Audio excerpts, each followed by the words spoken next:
Compte tenu du temps très court dont on s'est doté pour cette petite revue, alors premièrement, nous sortons d'un discours présidentiel de hier soir. On a pu se poser la question, y aurait-il des changements concernant le protocole sanitaire concernant l'éducation physique? Donc, normalement, au regard des détails que le président de la République a avancés, on ne devrait pas, ces changements ne devraient pas affecter le protocole actuel, en tout cas de ce qu'on en sait pour le moment. Les activités dans les espaces fermés, dont les sports collectifs demeurant interdits en dehors de l'école, sont toujours a priori possibles en éducation physique et sportive, puisque les scolaires ont été jugés comme public prioritaire. Pour ce qui est des annonces concernant les activités de plein air, il en est de même, ça a déjà été possible. D'ailleurs, de nombreuses équipes ont déplacé un certain nombre d'enseignements, des activités, des absents programmés dans le gymnase vers l'extérieur, les stades ou autres. Alors, sur ce point, pour faire rapidement, je rajouterai 3 choses. La première, c'est que des conditions météorologiques risquent de compromettre la stabilité des activités programmées, des cours de PS et de l'AS, des entraînements de l'AS à l'extérieur, compte tenu du fait qu'on avance vers l'hiver. Le deuxième, c'est que donc, ça ne va pas arranger nos problèmes d'organisation et de fonctionnement. La deuxième, c'est que dans certaines académies ou départements, le recteur ou les IA d'Azen ont limité les déplacements et l'accès en EPS au parc public, notamment à pied, cette fois-ci en raison du plan Vigipirate et non pas de la pandémie du Covid-19. Ce qui complique grandement les choses à ces endroits-là. Troisième et dernière chose, pour finir sur ce point, nous risquons de rencontrer d'éventuelles réquisitions des gymnases dans un certain nombre de communes concernant le plan grand froid, notamment à Paris et à la région parisienne, qui risque encore une fois de limiter les enseignements possibles dans les espaces fermés, donc les gymnases, à ces endroits-là. Alors, ça c'était pour ce qui est du protocole et son évolution éventuelle. Le deuxième point plutôt, concerne la spécialité EPS en lycée. Au-delà de la contestation de la réforme du lycée et du baccalauréat, le SNEP-FSU a dénoncé dès le départ le fait que l'EPS soit la seule discipline n'ayant pas de spécialité disciplinaire.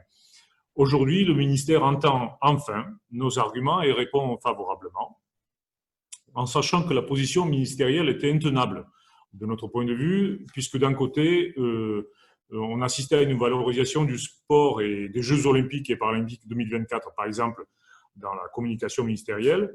Et de l'autre côté, on est devant une véritable négation de l'importance de l'EPS à travers les différents éléments, la spécialité en étant un de ceux-là. Le SNEP-FSU estime que la mise en place de la spécialité, en tout cas nous invitons la profession à le lire comme ça, est une véritable victoire syndicale. D'abord parce que le contexte politique nous a installés depuis plusieurs années dans une situation de défense permanente, où d'ailleurs on peut noter une certaine sorte de morosité ou de fatalisme face au rouleau compresseur que l'on peut rencontrer du point de vue politique. Dans ce contexte-là, l'obtention de la spécialité est une victoire syndicale qui montre que le combat collectif est nécessaire, qu'il est possible d'obtenir des choses, y compris dans des contextes difficiles lorsqu'elles nous semblent justifiées socialement. Je rappelle encore une fois, j'ai commencé par là sur ce point, que le SNEP-FSU est aux côtés des autres organisations syndicales, notamment celles de la FSU, comme le SNES par exemple. Nous demeurons opposés à cette réforme du lycée, au-delà de la spécialité, car elle a aggravé des inégalités déjà existantes en lycée auparavant par le jeu des séries, qui n'existent plus. Et pour finir sur le dossier de la spécialité, donc au-delà du fait que nous l'évaluons, nous l'estimons être une victoire syndicale, c'est aussi pour nous une avancée historique notable, car le SNEP a toujours combattu pour une EPS comme voie de réussite en lycée, au-delà de l'enseignement obligatoire, notamment par la création d'une série UPES. Auparavant, à l'époque où les enseignements étaient organisés donc en série, aujourd'hui, avec la création de la spécialité, l'EPS est reconnu d'une façon nouvelle, inédite, comme nous l'avons déjà dit en début. Alors, merci Angelco. J'ai entendu que le ministre a dit qu'il allait revaloriser de 100 € les jeunes qui entrent dans le métier. Donc ça, c'est plutôt une bonne nouvelle quand même pour le syndicat. Alors, tout d'abord, toute revalorisation salariale est une bonne chose. Le problème, c'est que cela n'est pas aussi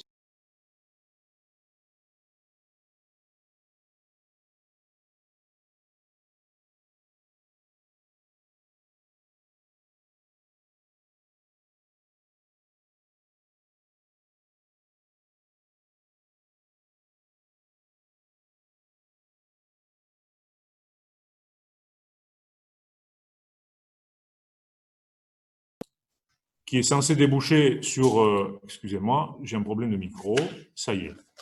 Donc, qui est censé déboucher sur une revalorisation du métier de l'enseignant de manière générale et large.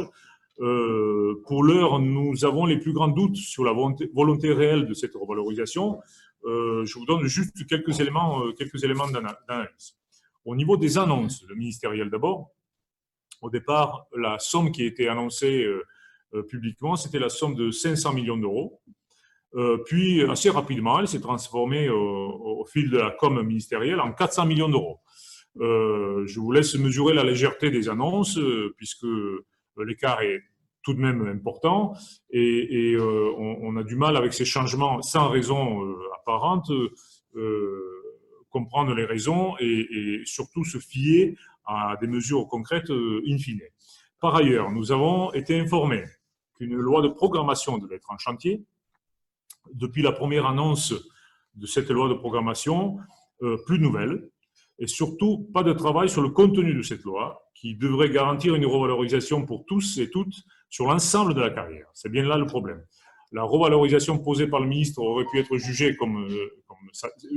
jugée satisfaisante si elle s'articulait dans une programmation donc longue, un véritable plan de revalorisation de l'ensemble des échelons. Or, ce n'est pas le cas. En tout cas, pas à ce jour. De plus, elle prendrait, cette revalorisation de la centaine d'euros, Bruno, dont je me questionne, prendrait la forme de primes et d'indemnités, là où nous réclamons une revalorisation du point d'indice. La seule revalorisation équitable, durable, sur l'ensemble de la carrière et enfin socialement juste pour les salariés que nous sommes. Pour finir sur ce point, nous estimons qu'une vraie revalorisation acceptable, dans un premier temps, devrait rattraper par la revalorisation du point d'indice les 20% du pouvoir d'achat que nous avons perdu depuis 2010, très concrètement. Pour finir ce temps court, je vais informer ceux qui ne le savaient pas déjà que le SNEP, évidemment, comme il est dans sa tradition, décider d'un certain nombre d'actions syndicales. Très concrètement, dans la période proche à venir, nous avons décidé d'une action destinée à rendre notre métier visible, dans toutes ses facettes, en tout cas le plus grand nombre. Nous l'avons nommé la semaine de l'EPS. La semaine de l'EPS lancée par le SNEP-FSU donc, aura lieu du 7 au 11 décembre, donc toute la semaine. Elle est déclinée dans toutes les académies. Elle prendra des formes différentes et elle comprendra des différentes initiatives, des communiqués, des conférences de presse, des assemblées générales, des stages et autres rassemblements, évidemment avec en respect du protocole sanitaire et de ce qui est nommé les gestes barrières. Voilà, donc il s'agit d'un point d'étape. Il s'agit d'un point d'étape et nous invitons évidemment toute la profession à en prendre part afin de rendre nos revendications visibles.